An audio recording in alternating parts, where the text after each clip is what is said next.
የኩባንያው ዋና ስራ አስፈጻሚ ሆኑት ወንድማማቾቹ የጠፋችባቸውን እህታቸውን ለመፈለግ ሲሉ በሚሊዮን የሚቆጠሩ ስራዎቻቸውንና የንግድ ስምምነቶቻቸውን ለመተው ቅንጣት ያህል አላመነቱም። ነገር ግን በአጋጣሚ አንዲት ተንኮለኛ ሴትን እውነተኛ እህታቸው አድርገው በስህተት ወሰዷት። በሚቀጥለው ሰዓት በዙሪያዋ ባሉ ሰዎች ሁሉ የምትሰቃየውን እውነተኛ እህታቸው ላይ እጃቸውን ሊያነሱባት ተነሱ። ምስኪኗ እህት እዚያው ባለችበት ሙሉ ተሰባብራ ቀረች። ነገሩ እንዲህ ነው። ከጥቂት ሰዓታት በፊት የቦርድ ሰብሳቢ ሆነው አባታቸው የጠፋችው ልጅ በራሱ ኩባንያ ውስጥ እየሰራች መሆኑን በአጋጣሚ ያወቀ። ስለዚህ ወንዶች ልጆቹ መተው እህታቸውን ይዘዋት ወደ ቤት እንዲሄዱ ነገራቸው። ይሁን እንጂ ልክ ኩባንያው በር ላይ እንደደረሱ አባታቸው እንደ ቤተሰቡ ታላቅ ሰው መታመም ጋር በተያያዘ ችግር በአስቸኳይ መሄድ ነበረበት። ይህም ወንድማማቾቹ ከዚህ በፊት አይተዋት የማያውቁትን እህታቸውን ብቻቸውን ፈልገው እንዲያገኟት አዘዛቸው። ልክ ወደ ውስጥ እንደገቡ የኩባንያው ምክትል ፕሬዝዳንት በስህተት የመራቸው ሲሆን እሱም ያችን ተንኮለኛ ሴት እህታቸው እንደሆነች አድርጎ አሳሳታቸው። ምክንያቱም ምክትል ፕሬዝዳንቱ ያቺ ተንኮለኛ ሴት ምን ያህል ዘንጣ እንደለበሰች ስላየና በተጨማሪም የቦርዱ ሰብሳቢ የልጆቹ አባት ቀደም ብሎ ያቺን ወጣት ሴት በደንብ እንዲንከባከባት በግል ነግሮት ስለነበር ነው። ስለዚህ ከሁለቱ አዲስ ተቀጣሪዎች መካከል ያቺን ተንኮለኛ ሴት እንደ ባለቤቷ ልጅ በመለየት ለወንድማማቾቹ አስተዋወቃት። በዛው ቅጽበት እውነተኛዋ እህት ከተንኮለኛዋ ሴት ጋር እየተከራከረች ነበር። ምክንያቱም ያችን ተንኮለኛ ሴት ዲፕሎማዋን ሰርቃባት ስለነበር ነው።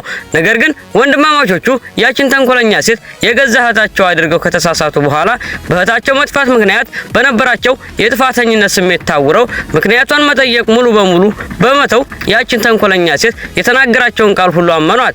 እውነቱን ሲናችሁ ሁላችሁንም ሰላም ብያለሁ። ቪዲዮን ከመጀመራችሁ በፊት ሁላችሁም ቪዲዮን ላይክ፣ ቻናሉን ሰብስክራይብ በማድረግ አበረታቱኝ። ወደ ቪዲዮ እንመለስ።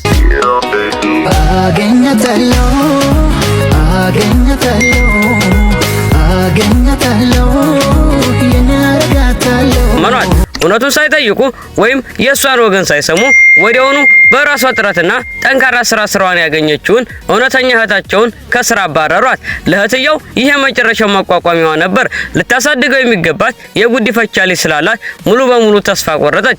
በከፍተኛ ድምጽ እንዲህ ስትል ጮኸች፣ ይህ በጣም ፍትሃዊ ያልሆነ ድርጅት ነው፣ ዳግመኛ ወደዚህ ቦታ በፍጹም አልመለስም በማለት ትታቸው ሄደች። ያቺ ተንኮለኛ ሴት በውሸት ራሷን ስታ እንደወደቀች በማስመሰል በዋና ስራ አስፈጻሚ ማለትም ወንድሞቿ እንክብካቤ እየተደረገላት በነበረበት በዛው ቅጽበት በእሷ ተደብድባ የነበረችው የእነሱ እውነተኛ እህት ግን ማንም የሚረዳት ሳታገኝ በአንድ ጥግ ላይ ራሷን ስተወድቃ ነበር። ወንድማማቾቹ ከ20 ዓመታት በላይ ጠፍታ የነበረችውን እህታቸውን ለመውሰድ ነበር የመጡት። ይሁን እንጂ የጠፋችውን ልጅ አይቶ የሚያውቀው ብቸኛው ሰው አባታቸው የቦርዱ ሰብሳቢ ሲሆን እሱ ግን አያታቸው በመጎዳቱና ሆስፒታል በመተኛቱ ምክንያት በአካል ሊመጣ አልቻለም። በዚህ ምክንያት ወንድማማቾቹ ያችን ተንኮለኛ ሴት በስህተት የገዛ እህታቸው እንደሆነች አድርገው ወሰዷት። እናም ሙሉ በሙሉ የምትለውን ሁሉ አመኗት። ያቺ ተንኮለኛ ሴት የዲኤንኤ ምርመራውን ለማስቀረት ስትል ራሷን እንደሳተች በዋሸችበት ጊዜ እነሱ ትልቅ ጭንቀት ውስጥ ገቡ። ወዲያውኑ ወደ ቤት ይዘዋት በመሄድ ሐኪሙ በቀጥታ ወደ ቤት መጥቶ እንዲመረምራት አደረጉ። ነገር ግን በእሷ ተደብድባ የነበረችው እውነተኛዋ እህታቸው ማንም የሚንከባከባት ሰው ሳይኖር በመንገድ ዳር ራሷን ስታ ወድቃ ነበር። በሆስፒታሉ ውስጥ በአያታቸውን ሁኔታ እየተከታተለ የነበረው አባታቸው ልጁን በአካል ሄዶ መውሰድ ስላልቻለ ለወንዶቹ ልጆቹ ስልክ በመደወል እህታቸውን አገኛችኋት ሲል ጠየቃቸው። ወንድማማቾቹም እህታቸውን አስቀድመው እንዳገኟትና እንደለዩት ለአባታቸው በደስታ ነገሩት። ይህ ዜና የአባትየውን ልብ በጥቂቱም ቢሆን አሳረፈው። ነገር ግን በዛው ቅጽበት ውድ ልጁ ለሞት የሚያደርስ አደገኛ ሁኔታ ላይ መሆኗን አባቱ በፍጹም አላወቀም ነበር። እሷን አግኝቶ ወደ ሆስፒታል ይወሰዳት በአጋጣሚ በዚያ ሲያልፍ የነበረ አንድ ደግ ሰው ነበር። ይሁን እንጂ በዚህ ወሳኝ ሰዓት ሐኪሟ በልጅቷ ስልክ ላይ ባገኘችው አድራሻ መሰረት ለሚያሳድጓት የጉዲፈቻ ወላጆቿ ስደውላቸው እነሱ ግን ለእሷ ሕክምና አንድ ሳንቲም እንኳን አንከፍልም፣ ከኛ ምንም ማግኘት አትችልም በማለት በጭካኔ ስልኩን ዘጉባት። የዚህ ጭካኔ ቅጽበት ወንድማማቾቹ አሁንም ድረስ በትልቁ ደስታ የቤተሰቡን ውድ የሆነውን ቅርስ አምባር ለዚያ ተንኮለኛ ሴት እያበረከቱላት ነበር። በእነሱ መዘንጋትና ግዴለሽነት ምክንያት እውነተኛዋ እህታቸው ማንም የሚረዳት አጣ በግል ሆስፒታል ውስጥ ተኝታ እንደነበር አላወቁም ነበር። እንዳጋጣሚ ሆኖ ጥቂት ደግ የሆኑ መንገደኞች ለእህትየው ሕክምና የሚሆን ጥቂት ገንዘብ አዋጡላት። ይህ ተግባር ሐኪሟን በጣም ስለነካት ለሴትዮዋ ነፃ ሕክምና እንዲደረግላት ለበላይ ኃላፊዎቿ ጥያቄ ለማቅረብ ሞከረች። ነገር ግን ይህ ሂደት የተወሰነ ጊዜ የሚወስድ ነበር። የተገጣጠመ ሁኔታ በዚያው ሆስፒታል ውስጥ የነበረው አባታቸው በውጭ ያለውን ሁከት ሰማ። በመቀጠልም ነርሷን ምን ተፈጠረ ብሎ ጠየቃት። የገዛ ልጃቸውን ጥለው የሄዱት ጨካኝ ወላጆች መኖራቸውን ከነርሷ ከተረዳ በኋላ አባቱ ወዲያውኑ ለሴትዮዋ ሕክምና የሚሆናትን ገንዘብ ራሱ ለመክፈል ወሰነ። ይህ ያደረገው ደግነት ለሞት እያጣጣረች ያለችውን የገዛ እውነተኛ ልጁን የሚያድናት ግን ፈጽሞ ገና አላወቀም ነበር። አባትየው የተጎዳችው ልጅ ለማዳን ገንዘብ ከፈለላት። ልጅቷ ልታመሰግነው በመጣች ጊዜ እሱ ግን ምስጋናዋን በትህትና አልተቀበለም። ይህች ልጅ በእውነቱ ከረጅም ጊዜ በፊት የጠፋችው የራሱ ልጅ መሆኗን በፍጹም አላወቃትም ነበር። ግን ከሁለት ቀናት በፊት የመጨረሻ ስለጠፋችው ልጁ ፍንጭ አግኝቶ ነበር። ከዚያም በርካታ ወንዶች ልጆቹን ታናሽ እህታቸውን ፈልገው ወደ ቤት እንዲያመጧት አዘዛቸው። እነዚህ ወንድማማቾች በእህታቸው ላይ በደል ታደርስ የነበረችውን ተንኮለኛዋን ሴት እውነተኛ እህታቸው አድርገው በስህተት ወሰዷት። ተባብረው በትክክለኛዋ እህት ላይ በደል ፈጸሙባት። ያችን ተንኮለኛ ሴት ወደ ቤታቸው ይዘዋት ሄዱ። በዚህ ጊዜ አባትየው በእድሜ የገፉ አባቱን ሆስፒታል መንከባከብ ስለነበረበት ወደ ቤት ለመሄድ ጊዜ አልነበረውም። ልጆቹ እህታቸውን እንደታዘዙ ፈልገው ማግኘታቸውን በስልክ ሲነግሩት እፎይታ ተሰማውና በእድሜ የገፉ አባቱን በመንከባከብ ላይ ብቻ ትኩረት አደረገ። ትክክለኛዋ እህት ግን አሁንም በውጭ እየተንከራተተች መሆኗን አላወቀም ነበር። ከሆስፒታል ከወጣች በኋላ ትክክለኛዋ እህት አብራት የምትማረውን ታናሽ እህቷን ለመደገፍ ስራ አገኘች። ባልተጠበቀ ሁኔታ ግን እሷን ለመቅጠር ተስማምቶ የነበረው ድርጅት የበላይ ኃላፊዋ በድንገት ቢሮ ውስጥ መጣችና እዚህ እንድትሰራ እንደማይፈቅዱላት በቀጥታ ነገረቻት። ትክክለኛዋ እህት ከድርጅቱ ወጣ ወደ ታች ስትወድ ግራ መጋባትና ተስፋ መቁረጥ ተሰምቷት ነበር። እዚያም ያችን ተንኮለኛ ሴት አገኘቻት። ተንኮለኛዋ ሴት የትክክለኛዋን እህት የትምህርት ማስረጃዎች ከረጅም ጊዜ በፊት ሰርቃ በጥሩ ዩኒቨርሲቲ ውስጥ በተሳካ ሁኔታ ገብታ ነበር። ነገር ግን አሁንም ትክክለኛዋን እህት አልተወቻትም። በትዕቢት እያሾፈችባት በከተማ ያሉ ድርጅቶች ሁሉ በጥቁር መዝገብ ውስጥ እንዲያስገቡሽ አድርጌያለሁ፣ ከዚህ ከተማ ከመውጣት ውጪ ሌላ አማራጭ የለሽም ስትል ነገረቻት። እነዚህ ቃላት ትክክለኛዋ እህት ወዲያውኑ ወደ ከፍተኛ ተስፋ መቁረጥ ውስጥ ከተታት። ችግሩ ደግሞ አሁንም የምትማር ታናሽ እህት ስላለች በቀላሉ ጥላ መሄድ አልቻለችም ነበር። በዚህ ተስፋ በመቁረጥ ውስጥ እያለች ድንገት ያላወቀችው አባቷ ከዚህ ቀድሞ እንዳሳከማት አስታወሰች። ታዲያ ተንኮለኛዋ ሴት ያለምንም እረፍት እያሳደደቻት ስለሆነ የተንኮለኛዋን ሴት እውነተኛ ማንነት ለማጋለጥ የልደት የምስክር ወረቀቷን ለመፈለግ ወደ ሆስፒታል በመሄድ የተሻለ እንደሆነ አሰበች።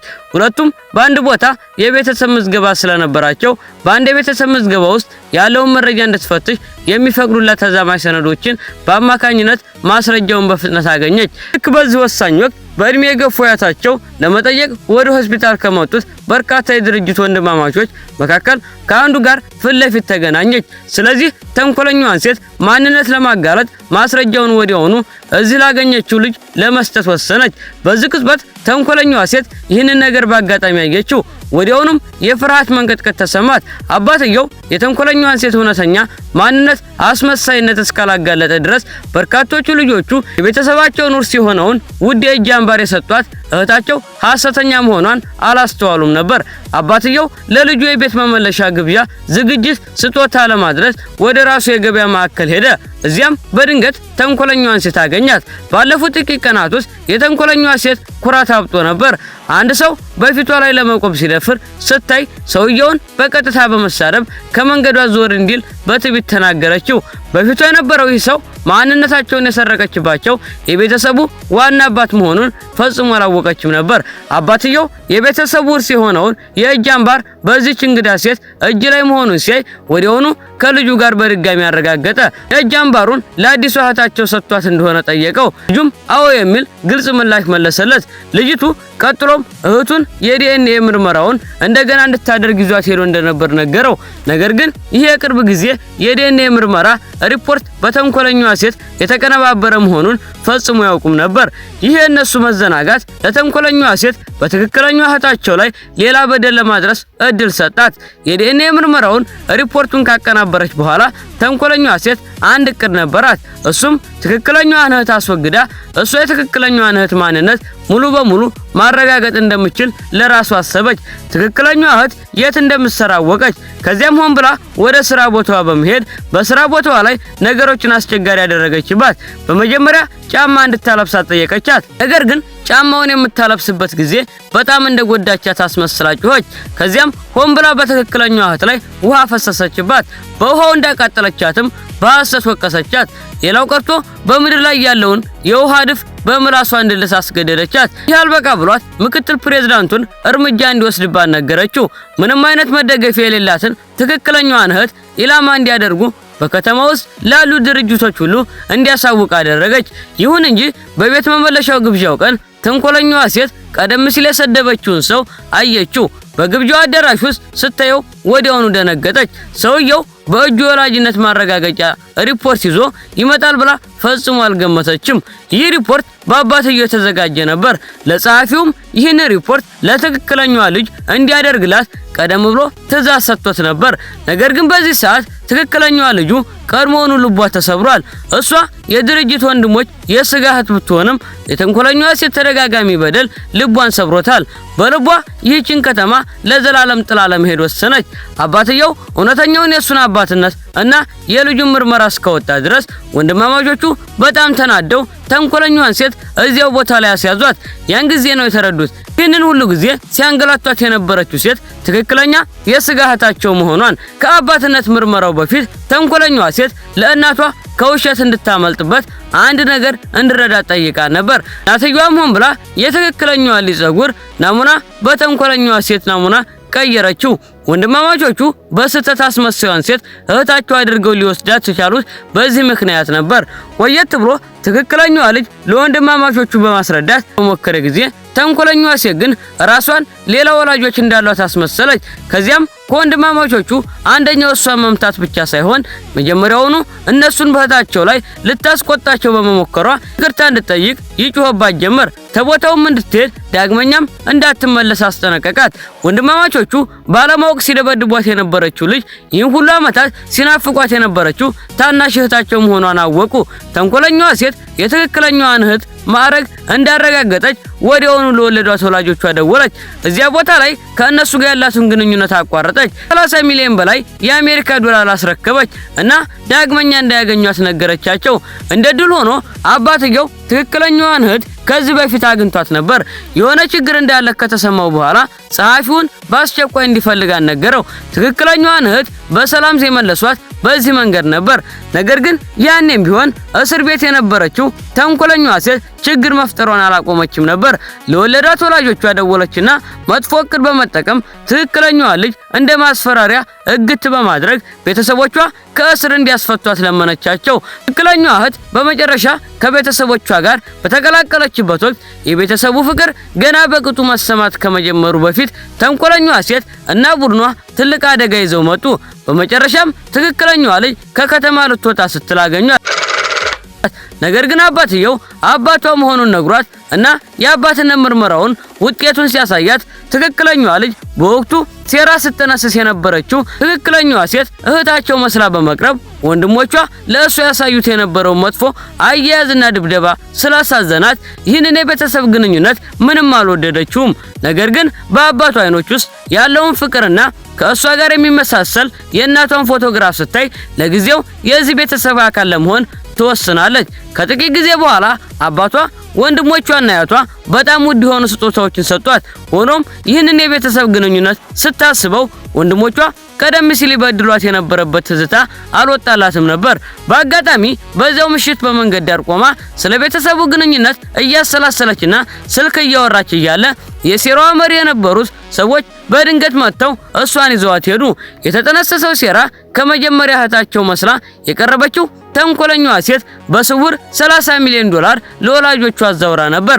ነገር ግን በፖሊስ ከታሰረች በኋላ ወላጆቿን አግባብታ ትክክለኛዋ ልጅ በማገድ ተጨማሪ ገንዘብ ለማግኘት አቀደች። የጉዲፈቻ እህቷ ልጅቷን ለራት መቼ እንደምትመጣ ልጠይቃት ስልክ ስትደውል መገናኘት አልቻለችም። ቤተሰቡ ሁሉም የመከታተያ መሳሪያ በመጠቀም ስልኳን አገኙት። ነገር ግን ልጅቷ እዚህ አልነበረችም።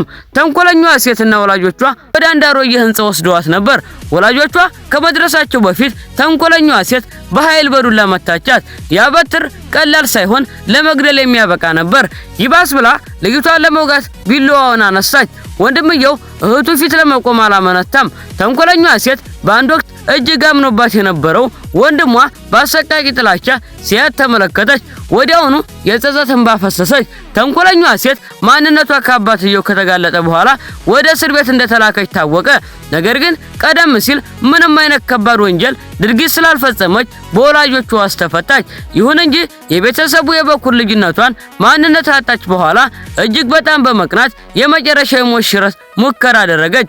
ትክክለኛዋን እህት ጠልፋ እንደገና የቅንጦት ህይወት ለመኖር በጣም ገንዘብ ለመጠየቅ ወሰነች። ነገር ግን ወንድምየው የእህቱን ስልክ ማግኘት ሲያቅተው ወዲያውኑ በአቅራቢያ የሚገኝ ክትትል የስልኳን ቦታ አወቀ። ትክክለኛዋ እህት የጠለፉትን ተንኮለኛዋ ሴትና ተባባሪዎቿ መሆናቸውን በፍጥነት አረጋገጡ።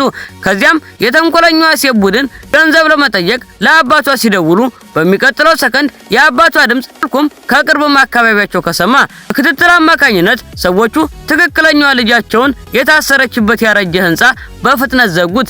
ወዲያውኑ ሰዎችን ይዞ እዚያ በመሄድ የተንኮለኛዋን ሴት ተባባሪዎች በአፍታ ተቆጣጠሯቸው። ነገር ግን ተንኮለኛዋ ሴት በጣም ከመበሳጨቷ የተነሳ ትክክለኛዋን እህት ለማጥቃት በፍጥነት ተነሳች።